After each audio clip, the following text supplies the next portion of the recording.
اور اس میں گریجولی حالات خراب ہوتے گئے پھر 10 سال ہم نے بیئر کیا, کوشش کیا کہ یار چیزیں بدل جائیں گی, حالات ٹھیک ہو جائیں گے یہ وہ, لیکن تھنگس گوئنگ رانگ وے. کہتے ہیں الٹیمیٹلی پھر یہ ہوا کہ آئی ہیو ٹو ڈیورس ہر. ان حالات میں کیا کیا ہوا اصل بیسکلی؟ کئی دفعہ جیسے میں آن جاب رہا ہوں, میرا اپنا سارا میرا جتنا کریئر ہے میں نے سارا بتایا کورٹ میں بھی.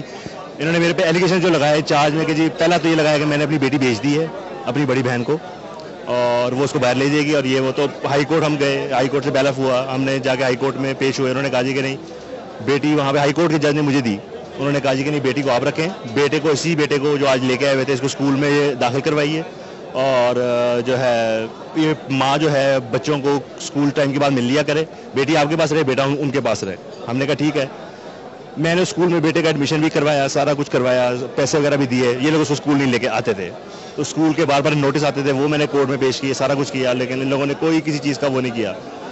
ہم نے کورٹ میں کنٹمپٹ بھی کی, اس میں بھی یہ لوگ آئے. پھر جب فیملی کورٹس میں میٹر آیا تو یہاں پہ ہم آئے. یہاں پہ میں لیڈی جج کو ان پرسنلی ملا. میں نے ان کو کہا کہ ڈیسیجن سے پہلے دیر آر سرٹن تھنگس جو میں چاہتا ہوں کہ میں پبلکلی ایڈریس نہیں کر سکتا, آپ مجھے اور میری وائف کو تھوڑا ٹائم دیجیے, ہم آپ سے ان پرسن مل کے بات کریں گے.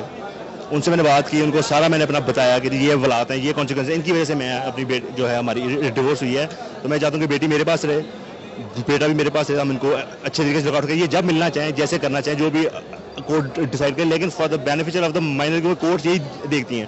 ٹھیک ہے, تو ہر کسی کو یہ لگتا ہے کہ میرے لیے فیور میں, تو میری کوشش یہ تھی کہ بچے میرے پاس رہیں. جو خرم صاحب آپ پر ایلیگیشن آپ کی مسز نے لگائے؟ جی ہاں, ڈکیتی کے حوالے سے, چوری. ابھی آپ دیکھ لیں کہ اگر ڈکیت چور ہوں تو میں اس طرح پبلکلی کھڑے ہو کے آپ سے بات نہ کر رہا ہوں. ٹھیک ہے, دوسری بات یہ کہ میرا جتنا پروفیشنل کریئر ہے فرام 93 آنورڈ اسٹل آج تک I have a proper record کہ میں نے کس سن میں کتنی کہاں جاب کی, کیا سیلری اسٹرکچر تھا, سب کچھ کورٹ میں ہے اویلیبل ہے, آپ چاہیں تو لے کے اس کو چیک کر سکتے ہیں. بات یہ ہے کہ پھر انہوں نے کنٹمپٹ کی, مجھے بچوں سے ملنے کی پرمیشن ملی پہلی عید پہ. انہوں نے بچوں کو, میں کورٹ گیا ان کے گھر, انہوں نے کہا کہ جی وہ بچے شچے نہیں ہیں, وہ گئے ہوئے ہیں, یہ ہے وہ ہے. میں نے فون کال کیا, وہ فون کال ہم نے ٹیپ کیا, اسے پتہ لگا بچے گھر میں. وہ کورٹ میں میں نے پیش کیا, انہوں نے کہا جی کہ فون کے اس کی کوئی وہ نہیں ہے, یہ حیثیت نہیں فون کے اس کی ریکارڈ کی. پھر نیکسٹ ٹائم کورٹ کے آرڈرز ہوئے تو میں نے بیلف کا آرڈر کیا, بیلف کورٹ کا ساتھ گیا, ان کے گھر گیا, انہوں نے بچہ دینے سے انکار کیا. انہوں نے وہاں پہ اس بیلف سے بدتمیزی کی. بیلف کا جو بیان ہے وہ بھی اسی کورٹ میں پیش ہے, کنٹمپٹ میں ہم آئے ہوئے ہیں کہ جی ہم لوگ گئے تھے, کورٹ کا بیلف کے ساتھ گیا تھا اور انہوں نے بچہ پھر بھی نہیں دیا, اسی سیم کورٹ میں ہے. اس کے بعد آج کنٹینیوسلی 1 سال ہو گیا ہوا ہے جب سے میں بیٹے کے لیے فائل کیا ہوا کیس. بچے سے 1 سال کے بعد ملے آپ؟ بیٹی سے میری کنٹینیوسلی ملاقات ہو رہی ہے. آج بیٹی کا جو ریئیکشن تھا یہ پہلی بار ہوا ہے, پچھلے 2.5 سال سے مجھے ملنے آ رہی ہے, لیکن کبھی ایسی کوئی بات نہیں ہے. بلکہ آج جج بھی پریشان تھی, وہ کہتی ہیں آپ تو بیٹا آتے ہو ٹھیک طریقے سے ملتے, آج کیا ہوا ہے, آپ آج کیوں کر رہی ہو. اس نے کہا جی کہ وہ, اس کی ماں نے کہا جی کہ وہ اپنے بھائی کو دے کر رو رہی ہے. اب بھائی کو 1 سال ہو گیا, مجھے ہر ڈیٹ پہ آتے ہیں کوئی نہ کوئی بہانہ لے کے. آج 1 سال بعد لے کے آئے ہیں اس کو گھر سے, پش اپ کر کے لائے ہیں کہ تم نے جاتی وہاں پہ شاؤٹنگ کر دینی ہے, یہ کر دینا. ابھی میرے تو وہ بچے ہیں, میں ان کو, میں جب بھی ڈیٹ پہ بھی آتا ہوں تو میرے بچے جب آتے ہیں تو میں ان کو 15 منٹ ملتا ہوں, 20 منٹ ملتا ہوں. وہ میری بیٹی بھی کہتی ہے میں نے آج جانا ہے, فلاں کام ہے, فلاں کام ہے, یہ ہے وہ ہے. مجھے پتا ہوتا ہے کہ اس کو پریشرائز کر کے لائے ہوئے ہیں, لیکن بات یہ ہے کہ میں نے تو ان کی بیٹرمنٹ دیکھنی. مجھے یہ ہوتا ہے میں نے بیٹی کو مل لیا, پیار کر لیا, پوچھ لیا حال چال کیسے, پڑھائی کیسی ہے, یہ ہے وہ ہے فلاں. اور مجھے یہ بتائیے کہ بون آف کنٹینشن میاں بیوی کے درمیان کیا تھی جس کی وجہ سے یہ سارے یہ چاہتی تھی جی کہ میں ابھی یہ چاہتی تھی کہ ہم علیحدہ سے رہیں. میں ڈیورنگلی بیچ میں 3 سال سعودی عربیہ بھی رہا ہوں. ٹھیک ہے, یہ میرے پاس بھی آئے, ویکیشنز پہ آئے, عمرہ شمرہ بھی کیا, سارا کچھ کیا. واپس بھی جب میں آیا, ابھی میرے پیرنٹس نہیں ہیں, یعنی کہ میرے فادر کی اس وقت ڈیتھ ہو چکی تھی, میں اور میری مدر تھے اور صرف ہم ایک گھر میں رہتے تھے. ان کا یہ تھا کہ جی آپ اس گھر کو چھوڑ کے علیحدہ گھر میں لیں. میں نے کہا میرے پاس صرف بوڑھی ماں ہے, میں اس کے ساتھ ہی رہوں گا, یہ تو نہیں ہو سکتا کہ میں اس کو چھوڑ دوں. انہوں نے کہا کہ نہیں جی نہیں, آپ جو ہے نا آپ علیحدہ رہیں, آپ علیحدہ رہیں. میں نے کہا میرے فادر کی بھی ڈیتھ ہوئی, میں باہر سے اپنی جاب چھوڑ کے بھی اس لیے آیا کہ میرے فادر کی ڈیتھ ہو گئی تھی, میری مدر یہاں آ گئی. پھر جب میری فادر کی ڈیتھ ہوئی اس کے بعد ہماری شروع میں سیپریشن ہوئی, اس کے 3 مہینے بعد میری مدر کی ڈیتھ ہوئی. ان کی طرف سے کوئی بندہ بھی نہیں آیا, بلکہ انہوں نے میرے ریلیٹیوز کو کال کر کے کہا کہ جی اے مبارک کو کروں گی ماں مر گئی. ٹھیک ہے, اس طرح کی باتیں سننے کے بعد وٹ ڈو یو سے کہ ایک شریف آدمی, ایک ہر کسی کی برداشت کی لمٹ ہے. 10 سال از انف ٹائم, آئی تھنک 10 سال کسی کو ٹائم دینا از مور دین انف. اچھا خرم, انہوں نے یہ منازع آپ کی وائف نے آپ کے مطلب بہن پہ بھی ایلیگیشن لگایا کہ یہ بچے کو امریکہ لے کے جانا چاہتے ہیں. ابھی جس بہن کے ساتھ وہ آئی ہوئی تھی ان کی اپنی بھی کوئی اولاد نہیں ہے. اچھا, میری بہن کی بھی کوئی اولاد نہیں ہے. جب میرا بیٹا ہوا تو میری وائف نے ہی مجھے کہا کہ ہم یہ بیٹا آپ کی بہن کو دے دیتے ہیں. میں نے اپنی بہن سے کہا جی آپ یہ لے لیں, انہوں نے کہا کہ نہیں بیٹا بات یہ ہے کہ مجھے جو چیز اللہ میاں نے نہیں نہ دی میں اس پہ مجھے کوئی ریگریٹ نہیں, جو مجھے اللہ نے اتنا کوئی دیا ہے نا میں اس کے لیے تھینکفل ہوں. تو تمہارے بچے بھی میری بچے ہیں اور تمہاری بھی جو ہر چیز ہے تمہارے بچے. اور انہوں نے کہا تم میرے لیے بچوں کی طرح ہو, میرے بچے دور کی بات ہے, وہ میرے سے تقریباً 20 سال بڑی ہے, تو اس کے لیے میں ہی بچہ ہوں, اس کو بچوں کی اب کیا ضرورت ہے. تو انہوں نے حالانکہ چاہوں تو میں بھی یہ کہہ سکتا ہوں کہ جو بہن آج فائٹ کر رہی تھی ان کے بھی بچے نہیں ہیں, might be she is trying to get them, but یہ اللہ جانتا ہے بہتر کہ کیا ہے. اور تو آپ نے شادی کر لی ہے؟ میں نے کر لی, بالکل کر لی. جی تو دوستو یہ تھا آج کا کیس منزہ بنام خرم. دوستو خرم کون ہے؟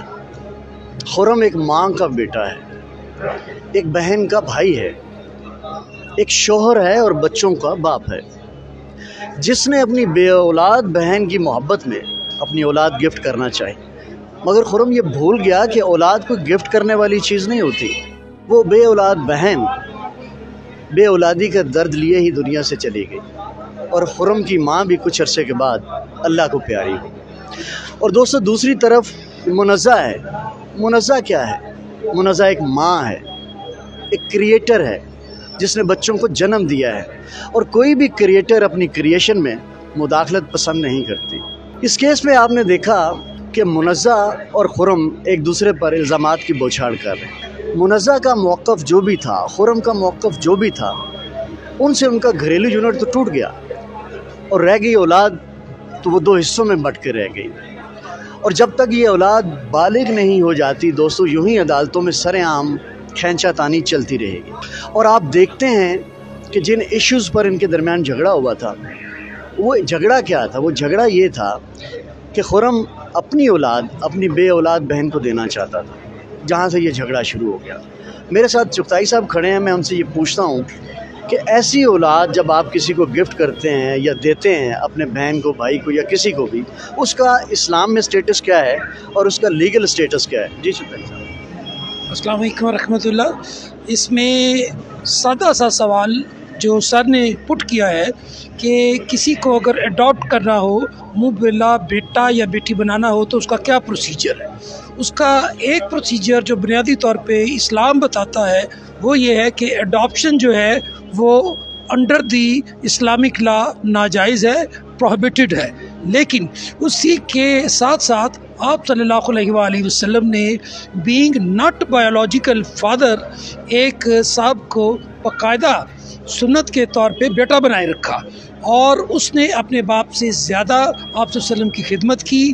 اور یہاں پر بھی یہ لا موجود ہے کہ گارڈین کورٹ میں میاں بیوی دونوں آ کر کے اگر بیان دے دیں تو کسی کو بھی اس کا جو لیگل گارڈین ہے وہ مقرر کیا جا سکتا ہے. جو لیگل گارڈین ہوتا ہے اس کے اختیارات ماں اور باپ دونوں کے ایٹ اے ٹائم ہوتے ہیں. اس کی وجہ غربت ہو سکتی ہے, اس کی وجہ سوشل سفیر ہو سکتا ہے, اس کی وجہ کوئی بھی ہو سکتی ہے, لیکن بچے کی پیور ویلفیئر کے لیے گارڈین کورٹ کے پاس اگر میاں بیوی کی اسٹیٹمنٹ آ جائے تو لیگل گارڈین شپ کسی نان فادر نان مدر کو ٹرانسفر ہو سکتی ہے. اس کا واحد مقصد ویلفیئر ہوتا ہے. بہت شکریہ چغتائی صاحب. دوستو یہ تھا آج کا پروگرام, آج کا کیس. اگلے ایپیسوڈ میں ایک نئے کیس کے ساتھ دوبارہ آپ سے ملاقات ہوگی. تب تک کے لیے ہاشم نیازی کو اجازت دیجیے. اللہ حافظ.